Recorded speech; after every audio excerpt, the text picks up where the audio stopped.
Hello everybody and welcome back to our ranking of the Legend of Zelda bosses. As many franchises we review on this channel, there seems to be something cursed about the number 2. Dark Souls 2, Devil May Cry 2, and now Zelda 2. I've already reviewed the game on my channel, so I'll spare you the full tirade. Suffice it to say that after a revolutionary initial entry, Nintendo tried something divergent with the sequel. As is often the case with Nintendo, they take massive leaps forward in an attempt to innovate. While this often bears incredible fruit, unfortunately sometimes they're gonna release a rotten apple. In their efforts to change Zelda into a side-scrolling action RPG, it lost a lot of the personality that the original oozed in droves. The combat took a dive as enemies were limited in a 2D space rather than top-down, and frankly, this game lacks the polish and care that the series is known for. The bosses of Zelda 2 are no exception. Despite having the same excuse as The Legend of Zelda for dated design, that doesn't excuse awful concepts that are more battles of boredom than epic encounters. Don't expect me to pull any punches here. Without further ado, here are the Zelda 2 The Adventure of Link bosses ranked from worst to best.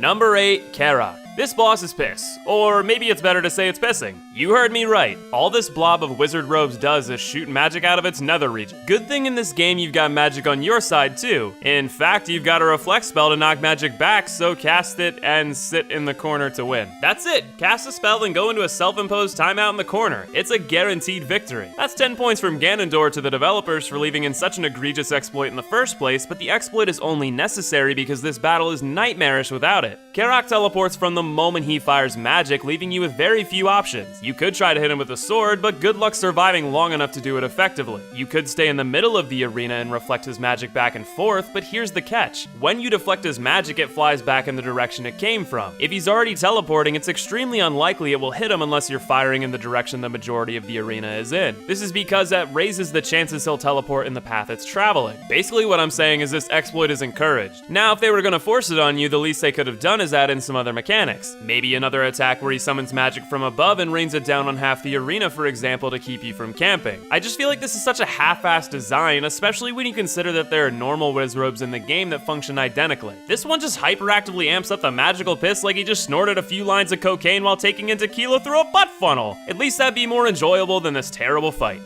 Number 7, Reb ACK. Okay, let's give this guy his due. For a 2D side-scrolling game, a bit of jousting back and forth in the arena is very creative. That's where the downsides begin. First, his pattern is too predictable. There is no variation at all. Just wait until he rides by and swing down. I could excuse this if it got more interesting over the course of the fight, but instead of taking that route, you knock off the rider. That'd be fine if the rider didn't turn out to be a complete copy-paste of your standard Iron Knuckle. Crappy as basic enemies posing as a boss is, this has to be the most frustrating choice possible as these guys are some sort of shield-shifting, knife-chucking savants. The combat in this game is based on jumping to dodge, blocking by having your shield present, and stabbing to attack. This guy drops and raises his shield like it's on some sort of separate pulley system while he haphazardly fires daggers from top to bottom. Maybe it's a personal issue, but I find it incredibly hard to balance between blocking the knives and predicting where his shield will be so I can actually get some offense in. The majority of the time I killed these bastards, it was a matter of stabbing wildly until I won, but this particular Iron Knuckle gets something to counter even that. Due to the nature of allowing Reb ACK to leave the screen in the first phase, this weasel can leave the arena too. Did I mention he has a disposition for backing up like a coward? That means he'll back up constantly while heaving daggers, and when you finally do close the gap, he'll likely block you anyway. The salt is real, and this boss is a real disappointment on what could have been an evolving jousting battle that made unique use of the side-scrolling setting. Instead, we're left with a basic enemy that floats around first. Woohoo! Number 6, Thunderbird. Speaking of bosses that float, we have this aviary asshole. Breaking down the spatial structure, we have a boss that takes up 20% of the screen with a hitbox that only takes up 20% of his body. Now add in that he's darting around the screen wildly, often floating far above where you can reach, then throw in a constant carpet bombing of fireballs into the mix. I'm all for aggression of fights if that's your preferred method of attack, but this fight forces you to jump around as recklessly as the Thunderbird, swinging your sword in the hopes that you kill him before he kills you. This can be a trial in frustration as you have to hope your jump and swing timings perfectly match where the Thunderbird is moving so you can hit his tiny head. But the amount of time you have to do this is limited by your ability to soak up his rain of fire. This is compacted more by the toll that makes him vulnerable in the first place, the Thunder Spell, which takes up half of your magic. This leaves you without the option to restore your life, but at least you can use a shield spell which cuts his damage in half. Not that you'd ever go in a boss fight without it anyway. Despite that, I still died plenty to this boss. far more than all the bosses in the game combined. And without making a huge fuss of it, let's just say this game has one of the most atrocious runbacks in any game I've ever played. So much so that I never would have made it through this game without save states. But even with the ability to jump in this fight time after time, it felt like more of a test of luck than skill. Granted, I did learn over the course of those attempts that jumping and stabbing forward was better than the upward stab. Once I did that, he died in 15 seconds. It was unsatisfying to kill him effortlessly after so many attempts in vain, to say the least. This boss lacks any complexity or depth, it's just a wild jump and swing affair that lacks almost any enjoyable qualities. Number 5, Horsehead. The first boss in the game is as much of a disappointment as the previous 3 battles. This horse-headed warrior has even less depth than Cara. He swings a mace and his hitbox is his head. That's it. He has 1 attack and 1 weak point. Since he's the first boss in the game, I usually give points to basic concepts for introducing how boss fights are going to play out in a given game. But instead, Horsehead serves as a warning that boss fights in this game are going to be colossal horsecock. All you can do to kill him is ram your rod in his pie hole, then move back before he can swing at you. Even if he does, you'll probably outdamage him anyway as long as you aren't careless. The only reason he's above the rest is if they suck harder, and this guy at least has a working concept that fits his place in the game. That doesn't mean they couldn't have added at least a little bit of complexity. If you want an example of what I have in mind, think of Dracula from the new Super Smash Bros. He has a bunch of different attacks while he teleports around and you have to strike his head. Obviously that's way too much to ask from a 32-year-old game, but they could have had him have at least 2 to 3 different attacks and he could have been a little bit less passive. It's thoughts like this that make me think Nintendo shat out this game while preparing for a true successor in A Link to the Past. And that about sums up how I feel about this horse shit. Number 4, Helmethead. But just as I'm kicking them while they're down, we have Helmethead throwing us a curveball. This fight is exactly the same as Horsehead on the surface, but when you stab his head, it flies off. Then the second flies off. And now you have a Gliok-style battle on a 2D plane where you need to dodge fireballs while trying to get in and slam the head. It's an immediate evolution on Horsehead that deserves praise. However, there is one unforgivable issue that makes this way worse than it should be. I killed him so fast that none of his fresh mechanics mattered at all. This is due to the RPG nature of the game. I had leveled my strength nicely going into this temple, so he died in 4 hits, or in other words, before any of these evolutions had a chance to be of any remote consequence at all. It's not like I went crazy far out of my way to level up either. I just fought enemies as I went along and explored to find upgrades. He reminds me of what I like to call Abyss Watcher syndrome. If he had a larger health pool, he'd probably be fighting for the best boss in the game, but instead he's left in a shadow of a few better bouts. Well, better is a stretch, and I'd also keep in mind that he's suffering from a hyper-concentrated level of Abyss Watcher syndrome since he can be killed in 15 seconds, but at least I recognize the thought behind his design.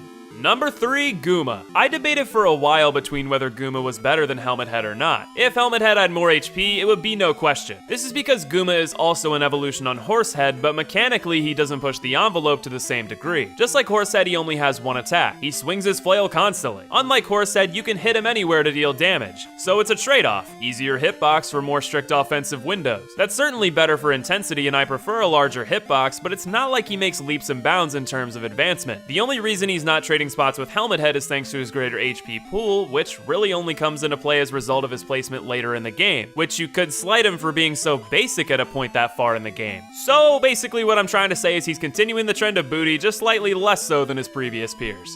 Number 2, Darkling. Welcome to the Stabathon. Seriously, you're gonna be slamming your sword back and forth at each other like some sort of Star Wars prequel lightsaber duel without the excitement and meme potential. I hate them! The only joke here is Darkling, not in terms of difficulty, mind you. Darkling falls for me just behind Thunderbird as the second hardest bout in the game. No, the punchline is that Darkling is barely superior to your standard Iron Knuckle. The only differences are that he can't chuck his sword and he can't move his shield in that silly way. And I'll give him credit for that. What I don't give him credit for is this fight is a tiresome effort in mashing the attack button over and over until one of you keels over. I've read a bunch of guides online, watched videos, etc, and there are so many detailed strategies that find an eloquent and complicated way of putting swing your sword like an asshole up and down, round and round until you win. Maybe I'm a simpleton, but I don't see any strategy here that is more complex than any of the other bosses on this list. The only difference is the frequency with which you swing your sword. He might not be as worthless as Cara, he may not be as disappointing as Reb ACK, he may not be as frustrating as Thunderbird, he may not be as easy as Horsehead, he may not be as frail as Helmethead, and he may not be as simple as Guma, but he isn't some advanced concept that is leagues above them all. No, he serves as a reminder for just how tedious the combat can be in this game. He's an exact copy of your own mechanics, and they are trite, plain, and tedious. He gets a little bit of added credit for having at least some story interest in the fight. The idea of facing your inner demons to show true courage and claim the Triforce is cool, but it's not like it's been built up in the game like Ganon was in the first. Oh, and I'd be remiss if I didn't mention how just like Cara, you can cheese him by sitting in the corner and stabbing away. The only reason he isn't thrown down in the heap keep with him is because this fight still works perfectly fine without doing that, even if its enjoyability is limited. This boss has gotten credit over the years for providing difficulty, being memorable as an end boss mostly for not being Ganon, and for providing some semblance of a reason to slog through this unpleasant game. I always welcome you to try things out for yourself, but to me, Darkling is hardly worth the effort and not worth all the praise he's been given these last few decades.